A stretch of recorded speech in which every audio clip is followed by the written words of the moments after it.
നരകത്തെ കൊണ്ടുവരുമ്പോ നരകത്തിൽ നിന്നൊരു കഴുത്ത് ഇങ്ങനെ ഉയർന്നു വരുമത്രേ. ഒരു കഴുത്ത് പൊങ്ങി വരും നരകത്തിൽ നിന്ന്. യാ റബ്ബ്, ആ കഴുത്തിന് നാവുണ്ടാകും എന്ന് റസൂലുള്ളാഹി സ്വല്ലല്ലാഹു അലൈഹി വസല്ലം. വഅൈനാനി തുബ്സിറാൻ, കാണുന്ന രണ്ട് കണ്ണുകളും ആ കഴുത്തിനുണ്ടാകും. വഉദ്നാനി തസ്മആൻ, കേൾക്കുന്ന രണ്ട് കാതുകളും ആ കഴുത്തിനുണ്ടാകും. നരകത്തിൽ നിന്നൊരു കഴുത്ത്. അത് പറയുമത്രേ, ഇന്നി വുക്കിൽതു ബികുല്ലി മൻ ദആ മഅല്ലാഹി ഇലാഹൻ ആഖർ. പടച്ചതമ്പുരാനായ ഏകനായ അല്ലാഹുവിനെ ആരാധിക്കേണ്ടതിന് പകരം വിവിധങ്ങളായ ദൈവങ്ങളെ പൂജിച്ചവർ, ആരാധിച്ചവർ എവിടെയെന്ന് ആ കഴുത്ത് വിളിച്ചു ചോദിക്കും. ഫയുൽതഖതൂന മിനൽ മൗഖിഫി ലഖതത് ത്വയ്രി ഹബ്ബസ്സിംസിമി. ഒരു പക്ഷി എള്ള് കുത്തിയെടുക്കുന്ന പോലെ മശ്ശറാ മരുഭൂമിയിൽ കോടാനക്കോടി ആളുകളുടെ ഇടയിൽ നിന്ന് നരകത്തിൽ നിന്ന് ഉയർന്നു വരുന്ന കഴുത്ത്. ആരൊക്കെയാണോ ബഹുദൈവ വിശ്വാസികളായി മാറിയത് അവരെ മുഴുവനും പെറുക്കിയെടുക്കുമെന്ന് റസൂലുള്ളാഹ്. എന്തായിരിക്കും റബ്ബേ ആ മശ്ശറായുടെ രംഗം? ഫയഹ്ബിസുഹും ഫിന്നാർ, എടുത്തിട്ട് നരകത്തിലേക്ക്. എണ്ണയിലൊക്കെ പൊരിക്കാണ്ടല്ലോ എടുത്തിട്ട് ഇങ്ങോട്ട് ഇട്ട് കൊടുക്കുന്നത് എന്ന പോലെ ആ കഴുത്ത് വന്നിട്ട് എടുത്ത് കൊണ്ടുപോകും. പിന്നെ വിളിച്ചു പറയും, പിന്നെ വിളിച്ചു പറയും, ഇന്നി ഉക്കിൽതു ബിൽ മുതകബ്ബിരീൻ. അഹങ്കാരം കൊണ്ട് നടന്നിരുന്ന ആളുകൾ എവിടെ? ഒരു വിഷയം തെറ്റാണ് എന്ന് പറഞ്ഞിട്ട് എനിക്കതിന് കുഴപ്പമില്ല എന്ന് പറഞ്ഞവർ, അള്ളാഹുവിന്റെ റസൂലിന് ഇഷ്ടമില്ല എന്ന് പറയുന്ന വിഷയങ്ങൾ എനിക്കതാണ് ഇഷ്ടമെന്ന് പറഞ്ഞവർ എവിടെ? അവരൊക്കെ അവരെയും ഇതുപോലെ മശ്ശറയിൽ നിന്ന് ആ നരകത്തിൽ നിന്ന് നീളുന്ന കഴുത്ത് വന്ന് കൊണ്ടുപോകുമെന്ന് റസൂലുള്ളാഹി സ്വല്ലല്ലാഹു അലൈഹി വസല്ലം. മൂന്നാമതും അത് ഉയർന്നു വരുന്നു നരകത്തിൽ നിന്ന്. ഇനി ചോദിക്കുന്ന ചോദ്യം, ഇന്നി ഉക്കിൽതു ബിൽ മുസവ്വിരീൻ. രൂപമുണ്ടാക്കുന്ന ആളുകൾ എവിടെ? നേരെ അർത്ഥം നോക്കിയാൽ ഫോട്ടോ എടുക്കണമല്ലോ എവിടെയെന്നാ തോന്നുക. സൗവറ തസ്വീർ എന്നൊക്കെ പറഞ്ഞാൽ ഫോട്ടോ എടുക്കുക എന്നാണ്. പക്ഷേ ഉലമാ ആ വിഷയം ഫിഖഹിന്റെ പണ്ഡിതന്മാർ ചർച്ച ചെയ്ത വിഷയമാണ്. രൂപമുണ്ടാക്കുന്ന ആ ഒരു ഗൗരവത്തിലല്ല മറ്റു കാര്യങ്ങൾ ഉലമാ ചർച്ച ചെയ്തത്. രൂപമുണ്ടാക്കുക, ജീവജാലങ്ങളുടെ രൂപമുണ്ടാക്കുക, ഷെയ്പ്പ് ചെയ്യുന്നത് റൂഹിനെ കൊടുക്കാൻ അല്ലാഹു കൽപ്പിക്കുന്നതാണ്. വരക്കുന്നത് പോലും വളരെ ഗൗരവത്തിലാണ് ശറഅ് കാണുന്നത്. ജീവനുള്ള വസ്തുക്കളെ വരക്കല്ലേ, അത്തരം ചിത്രങ്ങളുള്ള വീട്ടിലേക്ക് അല്ലാഹുവിന്റെ മലക്കുകൾ വരില്ല എന്ന് നബി തങ്ങൾ പഠിപ്പിച്ചില്ലേ സ്വല്ലല്ലാഹു അലൈഹി വസല്ലം.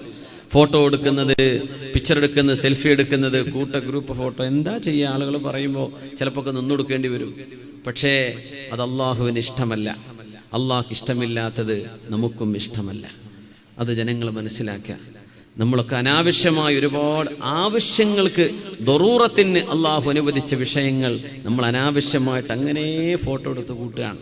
അതൊക്കെ നിരുത്സാഹപ്പെടുത്തേണ്ട വിഷയമാണ്. മിനിമം പറഞ്ഞാൽ എവിടെയാണ് രൂപം ചെയ്ത ആളുകൾ? സ്കൾപ്ചർ ഉണ്ടാക്കിയ ആളുകൾ എവിടെ? സ്റ്റാച്യൂസ് ഉണ്ടാക്കിയ ആളുകൾ എവിടെ? എൻക്രൈവ് ചെയ്തിരുന്ന ആളുകൾ എവിടെ?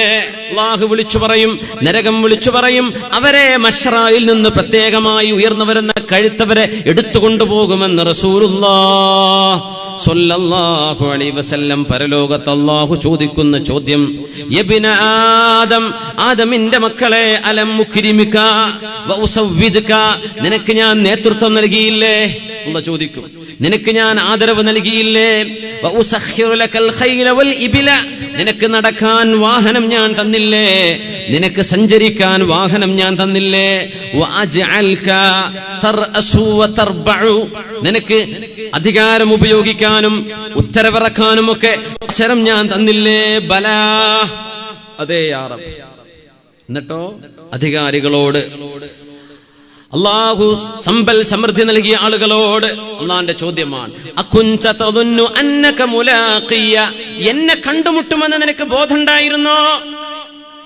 ലാ, ഇല്ല റബ്ബേ, ഞാനതൊന്നും കേട്ടിട്ടേ ഇല്ല. ഞാനങ്ങനെ ജീവിച്ചു, ആർഭാടത്തിലൂടെ നിന്നെ മറന്നു ജീവിച്ചു. അല്ലാഹുവിന്റെ മറുപടി പറയും, മറുപടി വരുന്നു, ഫൽയൗമ അൻസാക കമാ നസീതനി, എന്നെ മറന്ന പോലെ നിന്നെ ഞാൻ ഇവിടെ മറക്കുകയാണ്. നീ എന്നെ മറന്നില്ലേ, നിന്നെ ഞാനും മറന്നു എന്ന് റബ്ബുൽ ഇസ്സത്ത് പറയും അത്രേ. അല്ലാഹുമ്മ അഇദ്നാ മിൻഹും, അല്ലാഹുമ്മ അഇദ്നാ മിൻഹും. ഇന്നഹു ലയുഅ്താ ബിർറജുലിൽ അദീമിസ് സമീനി യൗമൽ ഖിയാമ. ഇതൊക്കെ ഹദീസുകളാണ്. പരലോകത്ത് നല്ല തടിച്ച മനുഷ്യന്മാരെ കൊണ്ടുവരുമത്രേ അല്ലാഹുവിന്റെ മുമ്പിലേക്ക്. അല്ലാഹുവിനെ അനുസരിക്കാതെ ജീവിച്ച തടിയന്മാർ. ഫലാ യസിനു ഇൻദല്ലാഹി ജനാഹ ബഊദ. ഒരു കൊതുകിന്റെ ചിറകിന്റെ ഭാരം പോലും നാളെ അവർക്കില്ല. ഇഖ്റഊ ഇൻ ശിഅ്തും. അല്ലാഹുവിന്റെ കലാമിലില്ലേ, ഓതിക്കോളൂ.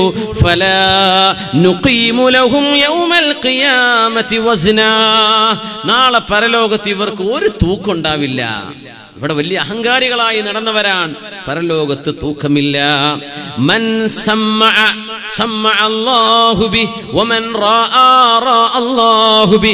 ആളുകളൊക്കെ കേൾക്കണം, നാലാൾ അറിയണം, ആളുകളൊക്കെ ഞാൻ ചെയ്ത നന്മ അറിയണം എന്ന് ചിന്തിച്ചുകൊണ്ടാണ് നന്മ ചെയ്തതെങ്കിൽ അതിവിടെ കഴിഞ്ഞു. നാളെ അല്ലാഹു സ്വീകരിക്കൂല. ആളുകളെ ബോധിപ്പിക്കാൻ വേണ്ടി, ആളുകളുടെ കയ്യടി കിട്ടാൻ വേണ്ടി, ആളുകളുടെ പ്രോത്സാഹനം കിട്ടാൻ വേണ്ടി, നാലാളുകൾ പുകഴ്ത്തി പറയാൻ വേണ്ടി അതിനൊക്കെ ആയിരുന്നോ നന്മ ചെയ്തത്? അതിവിടെ കഴിഞ്ഞു.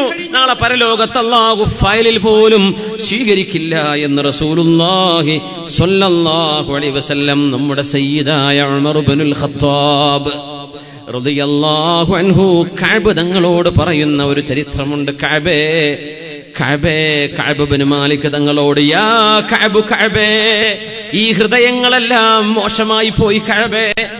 ഉമർ റളിയല്ലാഹു അൻഹു പറയാൻ എന്താ പറയുന്നറിയോ? കഅബേ, ഹൃദയത്തിന് പേടി തോന്നുന്നില്ല അല്ലാഹുവിനെ പറ്റി. അല്ലാഹുവിനെ ഓർത്തിട്ട് കൽബിന് പെടക്കല് വരുന്നില്ല കഅബേ. എന്താണെന്നറിഞ്ഞില്ല, എന്റെ ഹൃദയം പഴയ വിറങ്ങല് പോലെ അങ്ങനെ ഒരു പേടിയൊന്നും ഇപ്പൊ തോന്നുന്നില്ല എന്റെ ഹൃദയത്തിന്. യാ അല്ലാഹ്, നമ്മൾ ഓരോരുത്തരും ഹൃദയത്തെ പറ്റി അങ്ങനെ ചിന്തിക്കാറുണ്ടോ? വാദ് കേൾക്കുന്നു, ഖുർആൻ കേൾക്കുന്നു, അള്ളാഹുവിന്റെ ഹബീബിന്റെ ഹദീസ് കേൾക്കുന്നു, ഒരു കുലുക്കം തോന്നുന്നില്ല, ഇതൊന്നും എന്നെ പറ്റിയല്ല. അങ്ങനെയാ തോന്നുന്നതെങ്കിൽ നമ്മുടെ ഹാർട്ടിന് ഹോൾസ് ഉണ്ടോ, ഹാർട്ടിന് സർജറി ചെയ്യണോ എന്ന് പരിശോധിക്കുന്നതിനേക്കാളും നമ്മൾ പരിശോധിക്കേണ്ടത് ഹൃദയത്തിന്റെ ഉള്ളിൽ നിന്ന് അള്ളാഹുവിനെ പറ്റിയുള്ള ഭയപ്പാട് നീങ്ങിപ്പോയിട്ടുണ്ടോ എന്നാണ്. അതാണ് നമ്മൾ ചിന്തിക്കേണ്ടത്. അതാണ് അപകടം. മറ്റേതൊരു സർജറി കൊണ്ട് ശരിയായേക്കും, ഇത് തസ്കിയത്ത് കൊണ്ടും തർബിയത്ത് കൊണ്ടുമേ ശരിയാക്കാൻ കഴിയൂ. തൗബ കൊണ്ടേ ശരിയാക്കാൻ പറ്റും. ഫാറൂഖ് റളിയല്ലാഹു അൻഹു ആണ് ഈ പറയുന്നത്. ഇനി ആരെ ഉദാഹരണം എന്ത് വേണം ഇതിന്? യാ കഅബ് കഅബേ ഹാദിഹിൽ ഖുലൂബ് ഖദ് ഇസ്തർസലത്. ഈ ഹൃദയം അങ്ങനെ അഴിഞ്ഞിട്ട പോലെ തോന്നുന്നു കഅബേ. ഫഖ്ബിൽഹാ ബിദിക്രിന്നാർ. നരകത്തിന്റെ ചിന്തകൾ പറഞ്ഞു തന്ന എന്റെ ഹൃദയത്തെ ഒന്ന് പിടിച്ചു കെട്ടണം, എന്റെ ഖൽബിനെ ഒന്ന് ഉണർത്തിത്താ കഅബേ. അങ്ങനെയാണ് സ്വഹാബിമാർ പരസ്പരം പറയും, ഒന്ന് ഉപദേശിച്ചുതാ, എനിക്കൊരു നസീഹത്ത് താ. ആലിമീങ്ങളെ കാണുമ്പോൾ അങ്ങനെയാ നമ്മൾ പറയും, അതെ ബർക്കത്തിന് 500 രൂപ 100 രൂപ തരി എൻ്റെ ഒക്കെ പോക്കറ്റിൽ വെക്കാൻ, പേഴ്സിൽ വെക്കാൻ. ആ വാങ്ങിയതൊക്കെ ഇപ്പൊ രണ്ടാമത് ചേഞ്ച് ആക്കേണ്ട ടൈം ആയിക്കണം. പുസ്തകന്മാര് കുടുങ്ങിക്കണം കൊടുത്തോലൊക്കെ. അത് ഈ 500 മാറ്റി പുതിയ 500 നോട്ട് നന്നാക്കി ആ പഴയ 1000 ഒരു കാര്യമില്ലല്ലോ. പിന്നെ നമ്മളാകെ പൈസ ഇട്ടുന്ന ഏർപ്പാട് ആലോചിക്കണത് അല്ലേ? ആ പൈസനെ വെച്ചിട്ട് എന്താ ബർക്കത്ത് പേഴ്സിൽ, ചിലർ അങ്ങനെ പറയും. ആ പൈസനെ കിട്ടിയതിന് ശേഷം എനിക്ക് പിന്നെ വെച്ചടി വെച്ചം തന്നെയാണ്. ഒരു ആലിമിനെ കണ്ടാൽ ഒരു നസീഹത്ത് ചോദിച്ചു വാങ്ങാം, ഒരു ഉപദേശം തരും, എൻ്റെ ഖൽബ് നന്നാവാൻ ഒരു ഉപദേശം തരും. നിങ്ങൾ ബർക്കത്തിന് വാങ്ങിക്കോളി, വാങ്ങിക്കണ്ടെന്നല്ല, സ്ഥാനത്ത് ഉണ്ടെങ്കിൽ വാങ്ങിച്ചോളൂ, പോക്കറ്റ് അടിക്കരുത് മാത്രം. എന്ത് ചെയ്യുക, പൊരുത്തത്തോടു കൂടെ വാങ്ങിച്ചോളൂ. പക്ഷേ ചോദിക്കേണ്ടത് എന്താണ്? എനിക്ക് ഉപകരിക്കുന്ന ഒരു ഉപദേശം തരും, എനിക്ക് കൊണ്ടു നടക്കാൻ ഒരു ദിക്ർ, എനിക്ക് അള്ളാഹുവിനെ ഓർക്കാൻ പറ്റുന്ന ഒരു നല്ല കാര്യം പറഞ്ഞു തരും. ഇതാണ് നമ്മൾ ചോദിക്കേണ്ടത്. അതിനാണ് പ്രയോറിറ്റി. മറ്റേത് സെക്കൻഡറി ആവശ്യമാണ്. നമ്മുടെ പ്രൈമറി ആവശ്യം നമ്മുടെ ആഖിറം നന്നാക്കിയെടുക്കലാണ്. ഉമർ റളിയല്ലാഹു അൻഹു ആണ് ചോദിക്കുന്നത്, കഅബേ കഅബേ, നിങ്ങളൊന്ന് പറഞ്ഞു തരൂ അള്ളാഹുവിന്റെ നരകത്തെ പറ്റി, എന്നെ ഒന്ന് പറഞ്ഞു തരൂ കഅബേ. നരകത്തെ പറ്റി പറയുമ്പോൾ എന്റെ ഹൃദയം ഒന്ന് പേടിച്ചേക്കും. മുമ്പൊക്കെ വാള് അങ്ങനെയാണ്, 40-30 ദിവസമൊക്കെ വാള് പറഞ്ഞു ഉസ്താദുമാർ അല്ലേ? ചൂട്ട് കത്തിച്ചൊക്കെ വാളിന് വന്ന കാലൊക്കെ നമ്മുടെ പ്രായമുള്ള ആളുകൾക്ക് ഓർമ്മ ഉണ്ടാവുമല്ലോ. ഈ ഏറ്റൊന്നുമില്ലാത്ത കാലത്ത് അല്ലേ, ഇത്ര കിലോമീറ്റർ നടന്നിട്ടൊക്കെ മുമ്പൊക്കെ പഴയ ഉസ്താദുമാർ റബീഉൽ അവ്വൽ റമദാനിൽ 30 രാത്രികളിലും വാള്, റബീഉൽ അവ്വൽ 1 മാസം വാള്, 2 മാസം വാള്. ഇതൊക്കെ ഒരു ഉസ്താദ് തന്നെ പറയാം. വില്യാപ്പട്ടി ഇബ്രാഹിം മുസ്ലിയാരൊക്കെ മസാല വാളൊക്കെ 10 ദിവസം 15 ദിവസം 20 ദിവസമൊക്കെ അങ്ങ് തുടർച്ചയായിട്ട് 1 മാസമൊക്കെ പറഞ്ഞ സ്ഥലങ്ങളുണ്ടെന്നാ. സുബ്ഹാനല്ലാഹ്. അപ്പോ വല്ലാത്തൊരു അനുഭവമല്ലേ. അന്നൊക്കെ പരലോകത്തെ പറ്റിയ വാള് പറയാം, ആഖിറത്തെ പറ്റിയ വാള് പറയാം. അത് കേൾക്കുമ്പോൾ ഉണ്ടായ അറിവും ഈമാനുമാണ് നമ്മുടെ വാപ്പമാരിൽ നിന്ന് നമുക്ക് പകർന്നു കിട്ടിയ വിജ്ഞാനം. അവരന്നാ കേട്ടതാണ് ആഖിറത്തെ പറ്റി പറഞ്ഞ വഅദ്. അങ്ങനെ ചർച്ച ചെയ്യൂ. എന്നത് പറഞ്ഞാൽ കേൾക്കാൻ ആളിരിക്കൂല. അതാണ് വിഷയം. അത് ഭയങ്കര പേടിപ്പിക്കല, ഞാൻ പോണില്ല. അങ്ങനെയല്ല, അള്ളാഹു പേടിപ്പിച്ചിട്ടുണ്ടല്ലോ നരകത്തിനെ പറ്റി പറഞ്ഞിട്ട്. അപ്പൊ നമ്മൾ പേടിക്കേണ്ട വിഷയമാണ്. അള്ളാഹു മോഹിപ്പിച്ചിട്ടുണ്ട് നരകത്തെ, സ്വർഗത്തെ പറഞ്ഞു തന്നിട്ട് അത് നമ്മൾ മോഹത്തോടെ റജാഓടെ കേൾക്കേണ്ട വിഷയമാണ്. അൽ മുഅ്മിനു ബൈനൽ ഖൗഫി വർ-റജാ, പേടിക്കലിന്റെയും പ്രതീക്ഷയുടെയും ഇടയിലാണ് മുഅ്മിനിന്റെ ജീവിതം. ഉമർ തങ്ങൾ പറയാ, കഅബേ ഒന്ന് പേടിപ്പിച്ചു തരൂ, ഒന്ന് പേടിപ്പിച്ചു തരൂ, നരകത്തെ പറഞ്ഞുകൊണ്ട് ഹൃദയം ഒന്ന് ഉണർത്തി തരൂ എന്ന് പറഞ്ഞപ്പോ അമീറുൽ മുഅ്മിനീനായിരുന്ന ഉമർ അൽ ഫാറൂഖ് റളിയല്ലാഹു അൻഹുവിനോട് കഅബ് റളിയല്ലാഹു അൻഹുവിന്റെ മറുപടിയാണ് നമ്മൾ പറഞ്ഞ് അവസാനിപ്പിക്കുന്നത്.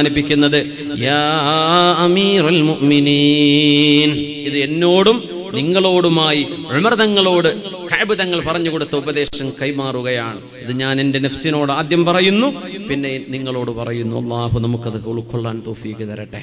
ഉമർ തങ്ങൾ പറയാ, ഖൽബക്കൊന്ന് ഒരു ഉണർവില്ല, ഒന്ന് ഉണർത്തി തരൂ കഅബേ, ഒന്ന് പറഞ്ഞുതാ നിങ്ങൾ എനിക്ക്.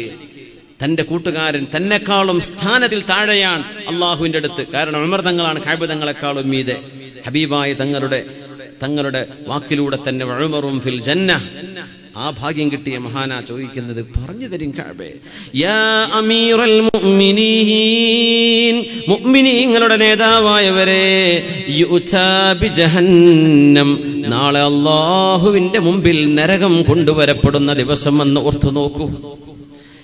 ലഹാ 70,000 സിമാം, മഹ്ശറയിലേക്ക് നരകത്തെ കൊണ്ടുവരുമ്പോൾ ആ നരകത്തെ കെട്ടിവലിച്ചു കൊണ്ടുവരാൻ 70,000 സിമാമിൻ, 70,000 കുളത്തുകളോടുകൂടെ വട്ടക്കണ്ണികളുമായി നരകത്തെ കൊണ്ടുവരും. 70,000 കുളത്തുകൾ അതിനെ കൊണ്ടുവരാൻ.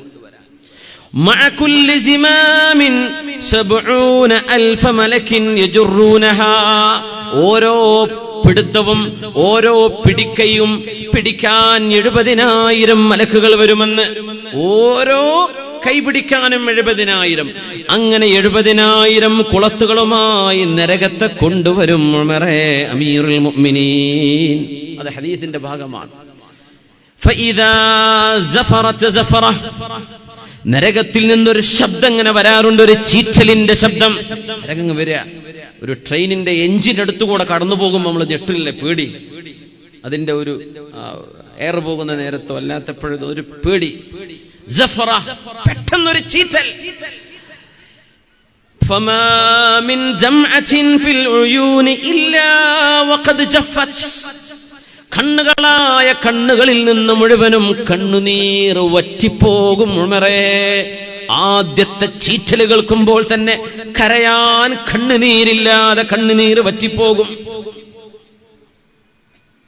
വഇദാ സഫറത്തിൽ ഉഖ്റാ, രണ്ടാമത്തെ തവണയും നരകം 70,000 കുളത്തുകളാൽ, ഓരോ കുളത്ത് പിടിക്കാനും 70,000 മാലാഖമാർ ഭീമാകാരമായ നരകം കൊണ്ടുവരികയും, രണ്ടാമത്തെ തവണ നരകം ഒരു ചീറ്റൽ, ഒരു ശബ്ദം പുറപ്പെടുവിക്കുമ്പോൾ, ഉമറേ അമീറുൽ മുഅ്മിനീനെ, ഫമാ മിൻ നബിയ്യിൻ മുർസലിൻ വലാ മലക്കിൻ മുഖർറബിൻ ഇല്ലാ വജഥ അലാ റുക്ബതൈ, നരകത്തിന്റെ രണ്ടാമത്തെ ശബ്ദവും ചീറ്റലും കൂടെ കേട്ടാൽ അള്ളാഹുവിന്റെ നബിമാരായ മുർസലീങ്ങളായ അമ്പിയാക്കന്മാരും അള്ളാഹുവിനോട് വളരെ അടുപ്പമുള്ള മാലാഖമാരും കാൽ മുട്ടുകളിൽ ഇഴയും ഉമറേ. നടക്കാൻ കഴിയില്ല, പേടികൊണ്ട് കാൽമുട്ടിൽ വീണുപോകും അവരെ. വഖാല നഫ്സി നഫ്സി, എന്റെ ശരീരമേ റബ്ബേ നീ എന്നെ രക്ഷപ്പെടുത്തണേ, ഈ നരകത്തിലേക്ക് ഞാൻ വലിച്ചെറിയപ്പെടുമോ എന്ന് ഓരോരുത്തരും പേടിക്കും ഉമറേ. ഹത്താ ലൗ കാന ലക യാ അമീറുൽ മുഅ്മിനീന അമല 70 നബിയ്യൻ ഇലാ അമലിക്, ഉമറേ നിങ്ങൾ ചെയ്ത കർമ്മങ്ങളിലേക്ക് 70 മഹാന്മാരായ പ്രവാചകന്മാരുടെ കർമ്മങ്ങൾ നിങ്ങൾക്ക് അങ്ങ് കിട്ടി എന്ന് വിചാരിക്കട്ടെ. ലളനൻത അന്നക ലാ തൻജൂ, 70 പ്രവാചകന്മാർ ചെയ്ത കർമ്മങ്ങൾ നിങ്ങൾ ചെയ്ത അമലിലേക്ക് കൂട്ടിവെച്ചാൽ പോലും ഉമറേ നാളെ രക്ഷപ്പെടുമെന്ന് നിങ്ങൾക്ക് നാളെ തോന്നാൻ കഴിയില്ല ഉമറേ. ഫബകാ ഉമറു ബുകാഅൻ ശദീദാ, പിടിച്ചു നിർത്താൻ പറ്റാത്ത കരച്ചിൽ അമീറുൽ മുഅ്മിനീൻ കരഞ്ഞു എന്ന് കഅബ് റളിയല്ലാഹു അൻഹു. ആ നരകത്തിന്റെ മുമ്പിൽ ഉമറേ, നിങ്ങൾ ചെയ്ത കർമ്മങ്ങളിലേക്ക് 70 അംബിയാഇന്റെ കർമ്മം നിങ്ങൾക്ക് കിട്ടിയാൽ പോലും രക്ഷപ്പെടുമെന്ന് തോന്നാൻ കഴിയില്ല. അതാണ് നരകം. ആ നരകത്തെ മറികടന്നുകൊണ്ടാണ് വഇം മിൻകും ഇല്ലാ വാരിദുഹാ കാന അലാ റബ്ബിക ഹത്മൻ മഖ്ദിയാ.